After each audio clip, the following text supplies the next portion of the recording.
Hello बच्चों, आज हम सीखने जा रहे हैं चैप्टर नंबर 2 क्लास 8 का चैप्टर नंबर 2। ठीक है, तो चैप्टर नंबर 2 जो हमारे पास है उसका नाम है एक चर वाले रैखिक समीकरण। एक चर वाले रैखिक समीकरण। तो समझो भाई, एक चर वाले रैखिक समीकरण क्या होते हैं।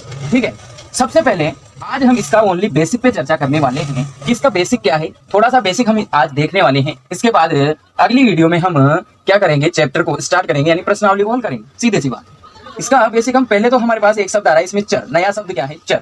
ठीक है, उसके बाद रैखिक समीकरण पूरे को समझाऊंगा। सबसे पहले हमारे पास चर और एक होता है एंड, हमारे पास एक होता है अचर। ठीक है, तो हमारे पास पहले तो सबसे पहले बच्चे को ये पता होना चाहिए कि चर क्या होता है और अचर क्या होता है। ठीक है, तो चर हमारे पास क्या होती है कि ए से लगाकर ए टू जेड, ठीक है, ए से लगाकर जेड तक की जो जितने भी अल्फाबेट होते हैं वो सब चर कहलाते हैं। जैसे हम किसी संख्या को मानते हैं कि माना ये संख्या x है, ठीक है, तो पहले हम उसे क्या मानते हैं, चर मानते हैं। चर का मतलब ये होता है कि ए से लेकर जेड तक हम कोई से भी अल्फाबेट को मान सकते हैं। तो यहाँ पर इसका जो मान होता है वो फिक्स, इसका जो मान होता है वो फिक्स नहीं होता। ये बात याद रख, इसका जो मान है वो फिक्स नहीं है। ठीक है, क्योंकि x का मान हमें थोड़ी पता है कितना आएगा। ठीक है, वो तो बाद में जब सोल्व करते हैं तब आता है। ठीक है, हम किसी संख्या को a मान लेते हैं, किसी को z मान लेते हैं, किसी को y मान लेते हैं। हम कुछ भी मान सकते हैं ऐसे लगाकर z तक कोई सी भी संख्या को या कोई से भी समीकरण में हम मान सकते हैं। ठीक है, तो ये चर वहां पर काम आता है जहां पर हम मानते हैं किसी संख्या। ठीक है, लेकिन इनका मान जो है फिक्स नहीं होता। ये तो होते हैं चर।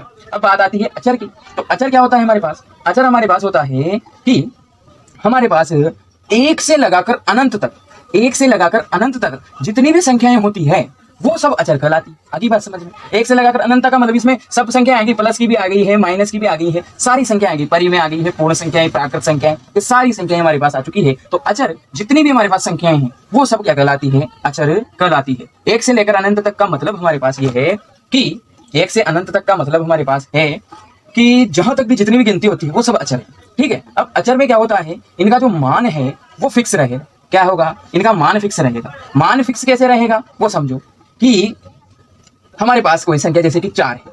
अब हम यहाँ पर देखेंगे, सुबह देखेंगे तब भी 4 है, शाम को देखेंगे तब भी 4 है, भारत में देखेंगे तब भी 4 होगी, और कहीं अमेरिका में जाओगे या विदेश में जाओगे तब भी 4 ही तो रहेगी। यानी इसका मान क्या होता है, फिक्स होता है। जबकि जो चर होते हैं उनका मान फिक्स नहीं होता। अचर का मान फिक्स यानी कि कांस्टेंट, क्या बोलेंगे इसे, कांस्टेंट यानी नियत मान रहेगा, फिक्स रहेगा, इसे ही तो अचर बोलते हैं। आगे बात समझ में? तो सबसे पहले तो हम चर और अचर के बारे में आराम से आप समझ चुके होंगे। ठीक है, साथ के साथ आप लिखते रहा करो ताकि बेसिक भी आपको पता हो। अगर बेसिक पता नहीं है तो आप सवालों को हल नहीं कर सकते। ये बात मैं बार बार बोलता हूँ कि बेसिक मेन चीज है। ठीक है, इसके बाद समझो चर अचर समझ गए। अब एक चर वाले यानी कि जो हमारे पास समीकरण आएगी वो कुछ इस तरीके से, जैसे 3x + 2 = 5, इस तरीके से। हाँ, और समीकरण किसे कहते हैं? समीकरण का मतलब होता है जिसमें बराबर का चिन्ह लगा हो। समीकरण का मतलब क्या होता है? जिसमें बराबर का चिन्ह, अगर बराबर का चिन्ह नहीं आ रहा है तो वो समीकरण नहीं कहलाएगी। आगे बात समझ में? इसकी बात आता है रैखिक। रैखिक का मतलब क्या होता है? रैखिक का मतलब होता है कि जिस समीकरण की अधिकतम घात 1 हो, जहां पर चर की जो घात होगी वो अधिकतम 1 ही रहेगी। अब जो मैंने पहले भी बताया था पहली वीडियो में कि पहले जो बेसिक मैंने पढ़ा रखा है उसने बताया है, ठीक है, कि जो एक घात लगी होती है, अभी कोई भी संख्या मैंने लिख दी, जैसे 10 लिख दी, तो इसकी भी घात 1 है। ठीक है, अब इसकी घात अगर 2 लगाएंगे तो वो अलग चीज आएगी हमारे पास। ठीक है, वर्गमूल वाली में मैंने बताया है। तो किसी भी संख्या को मैं लिखूंगा, जैसे कि मैंने 10 लिख दिया, जैसे कि मैंने 4 लिख दिया, इसकी भी घात 1 है, लेकिन वो दिखाई नहीं देती। आगे बात समझ में? कोई सी भी संख्या लिख रही है उसकी पहले से ही घात 0 नहीं होती, 1 होती है। आगे बात समझ में?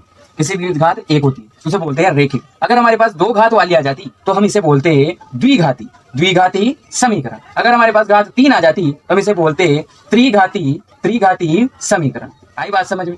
द्विघाती समीकरण, त्रिघाती समीकरण, इस तरीके से। लेकिन यहाँ हम पढ़ रहे हैं रैखिक समीकरण, यानी कि इसकी घात जो x की घात है यानी चर की घात है वो हमेशा 1 ही रहेगी। ठीक है, तो ये हमारे पास हो गए एक चर वाले रैखिक समीकरण। ये मैंने आपको एग्जाम्पल बता दिया है। ठीक है, कि जिसमें एक ही चर उपस्थित रहेगा और बराबर यानी समीकरण के रूप में रहेगा, जिसकी अधिकतम घात 1 रहेगी, वही एक चर वाले रैखिक समीकरण होते हैं। तो ये चैप्टर का थोड़ा सा हमारे पास क्या था, बेसिक था। ठीक है, इसकी नेक्स्ट वीडियो में आपको मैं बताऊंगा प्रश्नावली।